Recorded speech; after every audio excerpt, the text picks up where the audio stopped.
ভাই বোন যখন একসাথে কথা বলে তখন আল্লাহ তাআলা বলেন এই সময়টাকে থামিয়ে দাও। আমি খুব অবাক হয়েছিলাম এই হাদিসটা শুনে। আচ্ছা, ভাই বোন কথা বললে ফেরেশতাদেরকে আল্লাহ কেন সময় থামিয়ে দেওয়ার কথা বলল? পরে যখন ডিটেইল জানলাম তখন খুব কষ্ট লাগলো। ডিটেইলটা ঠিক এরকম ছিল। ভাই বোনের সাথে এই পৃথিবীর পরে আর কখনোই দেখা হবে না। হাসরের ময়দানে না, আখিরাতে না, কিয়ামতের পরে না, জান্নাতে না, জাহান্নামে না, কোথাও না। বাবা মার সাথে দেখা হওয়ার সম্ভাবনা আছে, স্বামী স্ত্রীর সাথেও দেখা হওয়ার সম্ভাবনা আছে, ছেলে মেয়ের সাথেও দেখা হওয়ার সম্ভাবনা আছে, কিন্তু ভাই বোনের সাথে সম্পর্ক শুধুমাত্র এই পৃথিবী পর্যন্তই।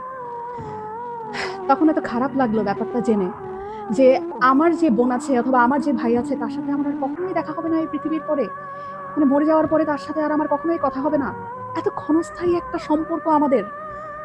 যারা সম্পত্তি নিয়ে ঝামেলা করে ভাই বোনের সাথে কথা বলে না, যারা অনেক ঝগড়া বিবাদের কারণে ভাই বোনদের সাথে কথা বলা বন্ধ করে দেয়, তারা না করেন না এই ব্যাপারটা।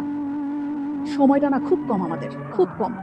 এত কম সময় নিয়ে আমরা পৃথিবীতে এসেছি এবং এই কম সময়ের মধ্যে আমরা আবার কলুষতা, আমরা আবার ঝগড়া বিবাদ এইরকম করে আমাদের এত কাছের এত আপন একটা মানুষ, একই পেটের মায়ের পেটের বোন, মায়ের পেটের ভাইয়ের সাথে কথা বলা বন্ধ করে দিলাম।